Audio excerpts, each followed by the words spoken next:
Hi all, അസ്സലാമു അലൈക്കും. അപ്പോൾ ഇന്ന് ഞാൻ വന്നിട്ടുള്ളത് വളരെ സിമ്പിളായിട്ട് തയ്യാറാക്കാൻ പറ്റിയ എന്നാൽ അടിപൊളി ടേസ്റ്റുള്ള ഒരു മാങ്ങ അച്ചാറിൻ്റെ റെസിപ്പിയുമായിട്ടാണ്.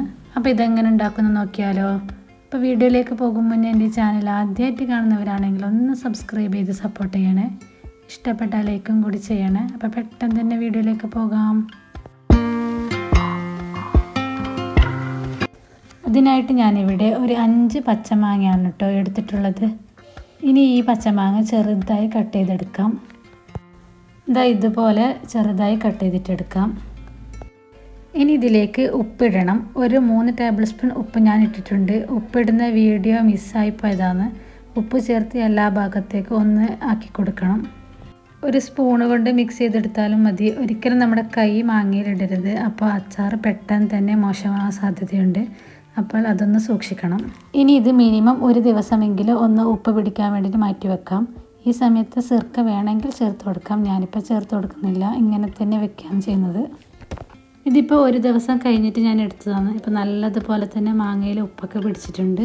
ഇതിലിപ്പോൾ കുറച്ച് വെള്ളം കാണുന്നത് മാങ്ങയുടെയും ഉപ്പൊക്കെ അരിഞ്ഞതിൻ്റേതാണ് കേട്ടോ. ഇനി അടുപ്പിലേക്ക് ഇതുപോലെ ഒരു പാത്രം വെച്ച് കൊടുക്കാം. പാത്രം നല്ലതുപോലെ ചൂടായതിനു ശേഷം ഒരു 2 ടേബിൾ സ്പൂൺ ഓയിൽ ചേർത്ത് കൊടുക്കാം. ഇനി ഓയിൽ നല്ലതുപോലെ ചൂടായതിന് ശേഷം 1 ടീസ്പൂൺ കടുക് ചേർത്ത് കൊടുക്കാം. ഇനി കടുക് ഫുള്ളായിട്ട് പൊട്ടിയതിന് ശേഷം ഇതിലേക്ക് 1 ടീസ്പൂൺ ഉലുവ ചേർത്ത് കൊടുക്കാം. ഇനി ഉലുവയും നല്ലതുപോലെ ഒന്ന് പൊട്ടി വരണം. ഉലുവയും ഫുള്ളായിട്ട് പൊട്ടിയതിന് ശേഷം 2 ടേബിൾ സ്പൂൺ വെളുത്തുള്ളി ചെറുതാക്കി കട്ടാക്കിയതും 2 ടേബിൾ സ്പൂൺ ഇഞ്ചിയും ചെറുതായി കട്ടാക്കിയതും കൂടി ചേർത്ത് കൊടുക്കാം. എന്നിട്ട് നല്ലതുപോലെ ഒന്ന് വഴറ്റിയെടുക്കാം. ഇഞ്ചിയുടെയും വെളുത്തുള്ളിയുടെയും ഒരു പച്ചമണം മാറുന്നത് വരെ ഇതുപോലെ നല്ലതുപോലെ ഒന്ന് ഇളക്കി കൊടുക്കാം. ഇനി അടുത്തതായി ഇതിലേക്ക് കുറച്ച് കറിവേപ്പിലയും കൂടി ചേർത്ത് കൊടുക്കുന്നുണ്ട്.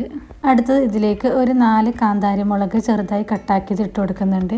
കാന്താരി മുളകൊന്നും വേണമെന്നില്ല, സാധാരണ പച്ചമുളക് ചേർത്താലും മതി. ഇനി മുളകും ചേർത്ത് നല്ലതുപോലെ ഒന്ന് വഴറ്റിയെടുക്കാം. ഇനി അടുത്തത് മുളക് പൊടി ചേർത്ത് കൊടുക്കാം. ഞാനിപ്പം മുളക് പൊടിക്ക് പകരം മുളക് അരച്ചിട്ടാണ് കേട്ടോ ചേർത്ത് കൊടുക്കുന്നത്. എനിക്ക് മുളക് പൊടി ചേർക്കുന്നതിനെക്കാട്ടിയും അച്ചാറിന് ഒന്നുകൂടി ടേസ്റ്റായിട്ട് തോന്നിയത് മുളക് അരച്ചത് ചേർക്കുമ്പോഴാണ് കേട്ടോ. നിങ്ങൾക്കിപ്പോൾ മുളക് പൊടി ചേർത്ത് കൊടുക്കുന്നതാണ് ഈസിയെങ്കിൽ മുളക് പൊടി ചേർത്ത് കൊടുത്താലും മതി കേട്ടോ. ഇനി മുളകിൻ്റെ ഒരു പച്ചമണം മാറുന്നത് വരെ ഇതുപോലെ ഇളക്കി കൊടുക്കാം. ഇപ്പം മുളകിൻ്റെ ഒരു പച്ചമണമൊക്കെ മാറിക്കിട്ടിയിട്ടുണ്ട്. ഇനി ഇതിലേക്ക് കുറച്ച് കായപ്പൊടിയും കൂടി ചേർത്ത് കൊടുക്കുന്നുണ്ട്. ഒരു 1/2 ടീസ്പൂണിൻ്റെ അടുത്ത് ചേർത്ത് കൊടുക്കുന്നുണ്ട്. എന്നിട്ട് നല്ലതുപോലെ ഒന്ന് മിക്സ് ചെയ്തിട്ടെടുക്കാം. ഇനി അടുത്ത് ഇതിലേക്ക് കുറച്ച് വെള്ളവും കൂടി ചേർത്ത് കൊടുക്കുന്നുണ്ട്. വെള്ളം ചേർത്ത് കൊടുക്കുമ്പോൾ കൂടുതലാവാണ്ട് നോക്കണം. ഒരു ഗ്ലാസ് വെള്ളമൊക്കെ ചേർത്ത് കൊടുത്താൽ മാത്രം മതി. എന്നിട്ട് നല്ലതുപോലെ ഒന്ന് മിക്സ് ചെയ്തിട്ടെടുക്കാം.